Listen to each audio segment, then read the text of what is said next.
Recording. Okay, देखिए matrices और determinant को सॉल्व करने से पहले ये पता होना चाहिए कि मैट्रिसेस होता क्या है।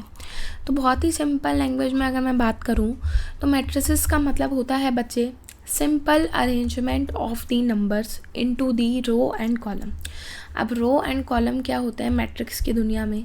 देखिए जब हम लोग हॉरिजॉन्टल के बारे में बात करते हैं, hello Kirti, hello Neha, good afternoon Reshma, good afternoon Priyanka. जब आप हॉरिजॉन्टल वाले उसमें बात करते हैं तो हॉरिजॉन्टल वाले को हम लोग बोलते हैं बच्चे रो बोलते हैं, और जब आप वर्टिकल वाले उसमें जाते हैं तो वर्टिकल वाले को आप लोग क्या बोलते हैं? वर्टिकल वाले को हम लोग जानते हैं अपना कॉलम के नाम से हम लोग इस चीज़ को जानते हैं, ठीक है। Now when we are talking about this row matrix, row matrix का मतलब क्या होगा? ये एक ऐसी मैट्रिक्स है जिसमें सिर्फ एक ही रो होती है। तो आप देख रहे हो ABC, एक ही रो है ना, so that's why this is the row matrix. Column matrix क्या होता है बच्चे? कॉलम मैट्रिक्स होता है इसमें सिर्फ एक ही कॉलम हो, जैसा कि मैंने आप लोगों को बताया। वर्टिकल वाला मीन्स कॉलम, और हॉरिजॉन्टल वाला मतलब क्या है?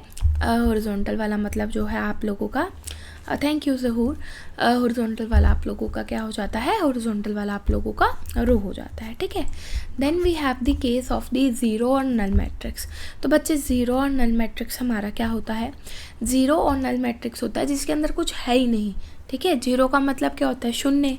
तो when we have the numbers only zero, चाहे वो किसी भी फॉर्मेट का हो, तो उसे आप लोग ज़ीरो या नल मैट्रिक्स के नाम से जानते हैं। Then we have this diagonal. देखिए बचपन में आप लोगों ने पढ़ा होगा, रेक्टेंगल के बारे में आप लोगों ने पढ़ा होगा, है ना। तो रेक्टेंगल जब हम इस तरीके से बनाते हैं, and whenever I talk about इसके डायगोनल के बारे में हम लोग जब बात करते हैं, तो डायगोनल हमारा क्या होता है? इस तरीके से जब आप साइड्स को जोड़ देते हैं तो ये हमारा डायगोनल बन जाता है। ठीक इसी तरीके से डायगोनल मैट्रिक्स एक ऐसी मैट्रिक्स होती है जिसमें सिर्फ डायगोनल एलिमेंट्स होंगे, बाकी rest of the elements are gonna to be the zero, ठीक है जी। बाकी आप लोगों के जितने रेस्ट ऑफ द एलिमेंट्स है, हाई वी मोराल, वो क्या होंगे? वो सारे के सारे आपके ज़ीरो होंगे। तो बचा कुचा जब रह जाता है तो बचा कुचा हमारा यहाँ पे क्या है? डायगोनल में आपको बस एलिमेंट्स नज़र आते हैं, बाकी सब ज़ीरो है। Then we have the scalar matrix. Scalar matrix क्या होती है जी? स्केलर मैट्रिक्स होती है हमारी जिसके अंदर आप लोगों के डायगोनल भी सेम सेम होते हैं। देख रहे हो यहाँ पे आप लोगों का क्या है? डायगोनल भी आप लोगों के सेम सेम है, ए। डायगोनल और स्केलर में बस इतना ही फ़र्क है, डायगोनल के जो डायगोनल एलिमेंट्स हैं वो अलग अलग होते हैं, स्केलर के जो डायगोनल एलिमेंट्स हैं वो आप लोगों के सेम सेम होते हैं। Then we have this unit matrix. Unitary matrix के अंदर 1 1 1 होगा, क्योंकि यूनिट का मतलब तो आपको पता ही है, यूनिट का मतलब क्या होता है? 1। अच्छा, ये सब मैट्रिक्स जो मैंने यहाँ पे लिखी हैं, डायगोनल, स्केलर, यूनिट, ये सब स्क्वायर मैट्रिक्स हैं। अब आप लोग कहोगे स्क्वायर मैट्रिक्स क्या होता है? देखिए स्क्वायर मैट्रिक्स हम उस मैट्रिक्स को कहते हैं, हम लोग मैट्रिक्स की दुनिया में रोज़ को दिखाते हैं m से और कॉलम को दिखाते हैं n से। तो जब m और n आप लोगों का इक्वल हो जाए, if I talk about this unitary matrix, unitary matrix के अंदर रो कितनी है? How many rows are there? देखो हॉरिजॉन्टल चेक करो, कितनी रोज है? आप खुद चेक कर सकते हो कितनी रोज है, how many rows are there? 3 rows है ना। So there are total 3 rows, और n क्या है? n है हमारा कॉलम्स। तो कॉलम्स कितने हैं? कॉलम्स भी हमारे 3 हैं। तो स्क्वायर मैट्रिक्स वो होती है when number of rows equal to the number of columns, ठीक है। अब देखो upper triangular matrix, triangle, this is the upper triangle.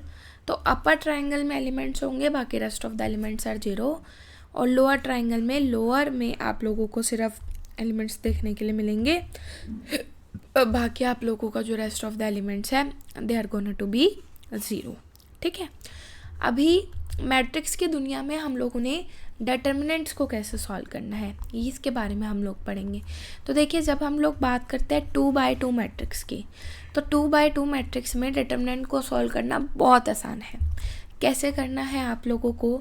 Very simple, you just have to do the cross multiplication. तो cross multiplication आप कैसे करोगे? 8 को multiply किया आपने -3 से, तो कितना आ गया? This is gonna to be the minus का 24 आ गया, ठीक है। अच्छा, उसके बाद इतना करने के बाद ये 15 मल्टीप्लाई होगा आप लोगों का 7 से, और बीच में हम लोग लगाते हैं नेगेटिव का साइन, तो इसको मैंने जैसे ही किया, ये आप लोगों का आ गया 105। तो -24 माइनस 105, इसको जब आप यहाँ पे सॉल्व करेंगे, this will gonna coming out to be minus का 129 आप लोगों का आंसर आ जाएगा। मतलब जब भी आप लोगों को 2x2 मैट्रिक्स में डिटर्मिनेंट को सॉल्व करना है, तो आपको बच्चे इतना ध्यान रखना है ए की डी के साथ, तो this will be A D, और फिर आप लोगों का यहाँ पे बी और सी का मल्टीप्लिकेशन होगा। ठीक है, क्रॉस मल्टीप्लिकेशन सिखाते थे ना छोटे क्लासेस के अंदर, क्रॉस मल्टीप्लिकेशन हम लोग कैसे करते हैं। तो इट्स वेरी इजी, ए का डी के साथ माइनस बी का सी के साथ आप लोग मल्टीप्लाई करेंगे। तो जैसे ही आप लोग करेंगे, आप लोगों के पास जो आप लोगों का डिटर्मिनेंट है उसकी वैल्यू आप लोगों के पास निकल कर आ जाएगी। ठीक है जी। अब थोड़ा सा मैं आपको MCQ फॉर्म में बताती हूँ, मतलब एग्जाम्पल तो आपने समझ लिया कि हम लोगों ने कैसे कैसे करना है। अच्छा, एक बात और, अगर छोटे मोटे सवाल आपके एग्ज़ाम में आ जाते हैं, जैसे कि मैंने आपको बोला 2 मैट्रिक्स दे दी, मैंने बोला इन दोनों को प्लस करो, इट इज़ जस्ट लाइक 2 3 7 8, एक मैट्रिक्स तो ये रही, और दूसरी मैट्रिक्स आप लोगों के -1 0 3 4। तो आपने करना क्या है, मैट्रिक्स की दुनिया का एक ख़ास बात ये होता है कि आपने सिर्फ रिस्पेक्टेड एलिमेंट्स लेने होते हैं। तो ये 2 जो इसके साथ होगा, 2 - 1 that is gonna to be 1। फिर उसके बाद अगला देखो, अगला क्या है 3 + 0।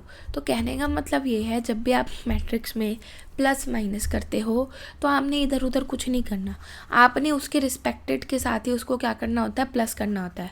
अब 7 की जोड़ी किसके साथ बनेगी, 7 की जोड़ी बनेगी 3 के साथ बनेगी, तो 7 + 3 इज़ गोना टू बी 10। फिर आप ये देखिए यहाँ पे 8 की जोड़ी किसके बाद साथ बनेगी, 8 की जोड़ी 4 के साथ बनेगी, तो 8 + 4 will gonna to be the 12। तो इस तरीके से आप लोगों का जब भी आपको मैट्रिक्स प्लस करनी होती है, इस तरीके से आप लोग यहाँ पे कर सकते हो। अच्छा, एक चीज़ आपने ज़रूर ध्यान रखनी है, जब भी प्लस या माइनस करने को आपको बोलेगा तो मेक श्योर दैट दोनों मैट्रिक्स सेम ऑर्डर की होनी चाहिए। जैसे ये 2 × 2 है, तो ये भी आप लोगों का 2 × 2 ही होगा, तभी बात बनेगी। अदरवाइज जो आप लोगों का क्वेश्चन है वो फिर वहाँ पे हमारा गलत हो जाएगा। ठीक है, तो गलत नहीं करना हमने, उसको बिल्कुल समझ समझ के हमने करना है, और वो समझ समझ के आप कैसे करेंगे वो मैंने आप लोगों को बता दिया। ठीक है।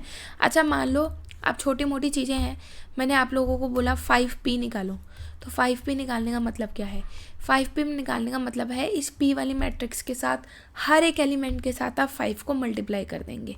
तो 5 × 2 = 10, 5 × 3 = 15, 5 × 7 = 35, 5 × 8 = 40। ठीक है, मतलब को हम लोगों ने सिर्फ समझना है। If I am saying multiplying by 5, तो हर एक एलिमेंट को 5 से मल्टीप्लाई कर दो। अगर मैंने बोला डिवाइड करना है, तो हर एक एलिमेंट को आप लोग क्या करेंगे, हर एक एलिमेंट को आप लोग 5 से डिवाइड कर देंगे।